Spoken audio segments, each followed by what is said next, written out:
Tov, tout le monde. Nous allons parler aujourd'hui du chant que les Bnei Israël ont chanté à Kadosh Baruch Hu.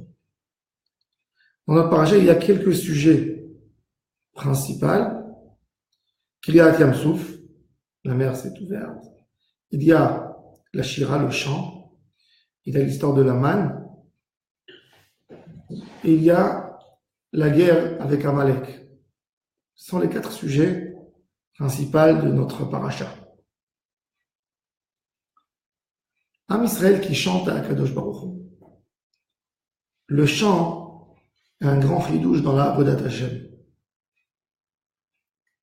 Quand quelqu'un est joyeux, il est joyeux, tu le vois, il est bien. Il y a des mots pour déterminer ces situations qui se passent dans l'âme de l'homme.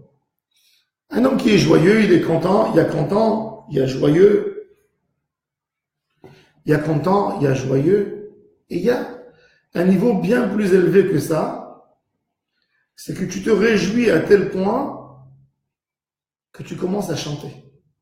C'est l'allégresse. L'allégresse. Tu te réjouis encore plus, tu commences à danser. Tu te réjouis encore plus, tu n'es pas satisfait du fait que tu as chanté, tu n'es pas satisfait du fait que tu as dansé, tu prends un instrument de musique ou quelque chose qui est à côté de toi et que tu commences à taper dessus pour exprimer ta joie. Un Israël sort d'Égypte, un peuple qui n'a pas su chanter pendant 210 ans d'esclavage. Depuis la mort de Yaakov Avinu, Nistemu Anehem chez l'Israël. Les yeux ont été aveuglés par la tristesse, par l'obscurité. Ce peuple sort avec une grande victoire. Ceux qui leur ont fait autant de mal, les Égyptiens, ont tout perdu. Et ce peuple décide de chanter à Kadosh Baruch Hu. Ce n'est même pas de parler, ce n'est même pas de remercier, c'est de commencer à chanter. À chanter, à danser. Et les femmes, Myriam et Nevia, avec ses amis, c'est encore plus que chanter et danser, c'est prendre des instruments de musique et de taper avec. Rivka, elle prend des tambours. ותיקח מרים אחות אהרון את התוף בידיה, ותצאנה כל הנשים אחריה בתופים ובמחולות. Myriam, elle a pris le tambour avec elle, elle commençait à chanter, à danser. Et toutes les femmes derrière elle avec des danses et le tambour. ותאמרנה, שירו להשם, כי גאו גאה, סוס ורוכבו רמה בים. Remercier Hachem. Elles ont repris les mêmes mots de Moshe Rabbeinu, Az Yashir Moshe Uvni Israël. Ils ont dit les mêmes mots, Shirul Hashem, Ki Gao Ga, Sous Veron Revor Amabayam. Mais Myriam, elle a dit, Moshe, c'est pas suffisant ce que tu as dit toi. C'est très intéressant. Normalement, c'est les Bnei Israël, les hommes, qui auraient dû danser, chanter, prendre des tambours, prendre des instruments de musique et chanter avec leurs mains. Et c'est les femmes qui, quelque part, elles étaient moins dans l'esclavage que les hommes, qu'elles ont senti. Et la question qui se pose, comment ça se fait que les hommes n'ont pas chanté avec des instruments de musique, c'est que les femmes qui ont eu cette idée. C'est étonnant quand même, sur 600 000 personnes, 600 000 hommes, il n'y a pas un homme, alors tout le monde chante, un chant rythmé. Et les femmes, c'est elles qui deviennent folles de joie, et elles commencent à danser. Dans la Avodat Hashem, on voit une très grande base dans la Avodat Hashem. Il ne suffit pas de servir Dieu qu'avec cerveau. Il faut l'émotion dans la Avodat Hashem. Une Avodat Hashem qui n'est pas émotionnelle, l'homme n'arrivera pas loin avec. C'est vrai, il faut servir Hashem pas rien qu'avec l'émotion. Parce qu'il y a des moments, on n'a pas d'émotion pour Hashem. Alors, comme des gens, il y a des gens, tu les vois un jour, ils sont avec tout le feu, tout, comme on dit en yiddish, avec le bren, le feu pour la Avodat Hashem. Un autre jour, on est fatigué de tout, on ne veut plus rien entendre. On n'a pas envie de prier, on a cette notion qui s'appelle Shleptzach, ça veut dire, je tire sur mon doigt, je me force à aller prier, je me force à étudier. Non. Mais il y a des moments, les jours, qu'on est excité pour la Avodat Hashem. Il faut les deux. Mais là, le moment de la Avodat Hashem, le plus grand moment, le plus grand événement dans la Avodat Hashem, c'est le moment où tu utilises, que tu es émotionné, tu es pris par ton émotion. À tel point que tu n'arrives plus à te dominer, tellement tu es émotionné. Chassidim quand il danse. On raconte un jour sur un chassid de Breslev qui est arrivé à Lublin, en Pologne. Et il avait le Yortzeit de son papa. Le jour du Yortzeit, le jour du décès du père, de la mère, l'enfant, qu'est-ce qu'il fait? Il monte chez Lir Tzibour, il monte à la Teva, il fait la prière. Et il est parti demander au Rav de Lublin, Rav Meir Shapira, qui était là-bas à l'époque, Rabbi, tu me permets de monter chez Lir Tzibour, c'est le jour du Yortzeit, j'ai besoin de monter chez Lir Tzibour. Et le Rav lui a dit, il y a une condition. Je sais que vous, les Breslev, vous vous affolez au moment de la Amida et vous tapez les mains, vous chantez, vous levez la voix très fort, etc. Donc, tu montes à cette condition que tu ne chantes pas et que tu ne tapes pas les mains. Chez nous, c'est une tefila harmonieuse, tranquille, sans haut et bas. Donc, tu fais la tefila comme chez nous. Bien sûr, Rabbi, je ferai comme chez vous. Je ne suis pas chez moi de toute façon, donc je ferai la tefila comme que tu m'imposes. Et voilà que le Rabbi dit, ok, monte, tu peux monter à la terre. Il monte, après 5 minutes, lui, il pense qu'il est à Ouman. Et il commence à crier, à chanter, et à taper les mains. Il a fini cette tefila, et il transpire de l'effort de la tefila, et il dit, oh là là, il se rappelle qu'il a demandé au Rav, Rabbi, Mechila, je t'ai trahi, je t'ai dit quelque chose et je n'ai pas fait, peut-être je t'ai embêté devant tous tes fidèles. Et le Rav qui le regarde et qui l'embrasse, il dit, c'est super.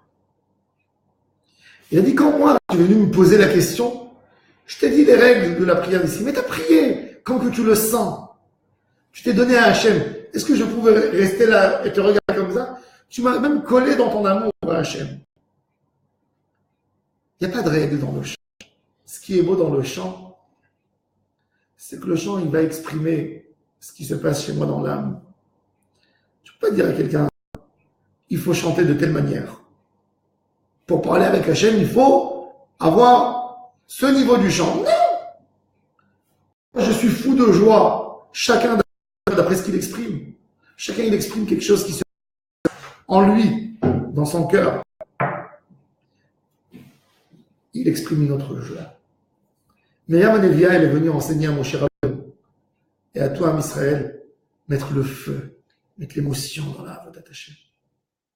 Et on voit que si la Torah nous le mentionne, c'est-à-dire Am Israël a reçu le plus beau cadeau qu'un homme peut recevoir dans sa vie. Un peuple d'esclaves qui était dans un esclavage pas possible. Un esclavage à un point qu'on ne peut même pas imaginer. Même l'âme était dans l'esclavage. Et ils ont reçu le plus beau cadeau. Ils sont sortis d'Égypte, ils ont vu devant eux une merveille qui ne s'est jamais passée depuis la création du monde, que Kadosh Baruch Hu ouvre la mer. Ils ont vu leurs ennemis jurés qui ont noyé, qui ont jeté leurs enfants dans le Nil, tous, ils les ont vus s'est noyés dans l'eau. Ils ont vu la grandeur d'Hachem, ils ont vu les miracles comme que la Mishnah dans Avot, elle nous mentionne qu'il y avait 10 miracles, un plus grand que l'autre. Au moment de Kiryat Yam Suf, dans le passage dans la mer Rouge, l'eau qui monte à des kilomètres et des couloirs transparents. Il n'y a pas de boue en bas. Un soleil exceptionnel, etc. Et des miracles extraordinaires. À tel point que la Gemara, elle exprime, à tel point qu'Am Israël a vu la beauté et la grandeur d'Hachem, que même les bébés, les enfants, qui étaient dans le ventre de leur maman, ils levaient le doigt, ils disaient, Zé, Dieu, voici mon Dieu, voilà. Il est là pour nous couver. Am Israël est arrivé à des niveaux exceptionnels, comme le Talmud nous le dit. Une servante a vu dans la mer Rouge ce que Ézéchiel n'a pas vu dans la plus grande prophétie qu'il a vue. Akadosh Baruch Hu sur son trône céleste. C'était un niveau supérieur. Dieu a déchiré le ciel, a ouvert le ciel. Il a dit, regardez-moi mes enfants, je suis là pour vous couver. C'est un moment que tu sais que tu es dans les mains d'Hachem. On n'a pas ce sentiment. Malheureusement, on n'arrive pas à le sentir. Il en sentit. Myriam, elle est venue, elle a dit à Moshe, Moshe, ça me plaît pas. Le Hazachir Moshe que tu as fait, c'est bon, c'est pas assez. Où sont les danses? Où sont les instruments de musique? Vatikar Myriam achot Aaron et atov beyadea. Et tout, elle a pris toutes les femmes. Et les femmes, elles ont ce rôle dans la Avodat Hashem. La femme, c'est elle qui donne l'émotion dans la maison. Le père, il enseigne les règles des halachot à ses enfants.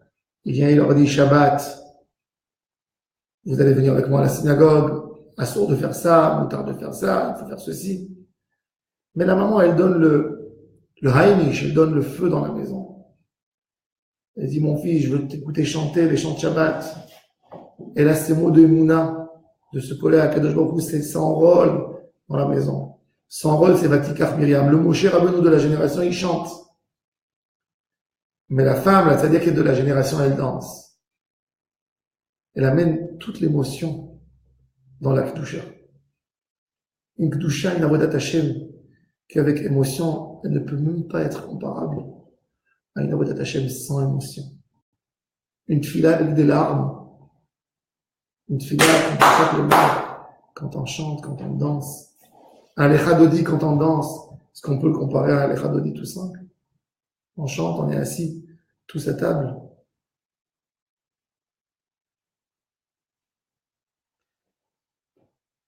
Ça, c'est Myriam Hanevia. Il y a un de nos observateurs, mon cousin Nachman Mokertov, il pose une bonne question.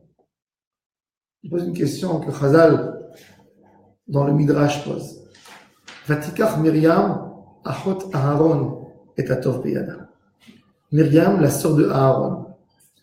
Pourquoi Myriam n'est pas écrit la sœur de Moshe? Pourquoi? Ok, tu veux mentionner que c'est la sœur de Aaron, mais dis aussi que c'est la sœur de Moshe Rabbeinu. Vatikar Myriam, ou tout simplement, Vatikar Myriam, sans dire Achot Aaron. D'après ce qu'on a expliqué, ça peut très bien répondre même à cette question. Aaron HaKohen était le responsable, lui et ses enfants, sur la Avodat Hashem de toutes les générations. C'est Aaron HaKohen qui va servir au Beth Amikdash, lui, et ses enfants, tous les Kohanim jusqu'aujourd'hui. Myriam, c'est la sœur de Aaron pour enseigner à Aaron HaKohen, même votre travail au Beth Amikdash, il ne se fera pas tout simplement. Il faut mettre dans la Avodat Hashem de la joie, et d'ailleurs, une partie indispensable dans la Avodat Hashem au Beth Amikdash, c'est le chant. Le chant, c'est qui? Alors maintenant, quelque part, on va voir un tikkun maintenant. Moshe Rabbeinu, qui a rien que chanté, il va amener le côté émotion dans le Beth Amikdash. Au Beth Amikdash, nous avons les Kohanim qui sont là pour faire la Avodat Hashem des Korbanot, et nous avons les Léviim qui chantent. La Avodat du Lévi au Beth Amikdash, elle n'est pas moins que la Avodat du Kohen.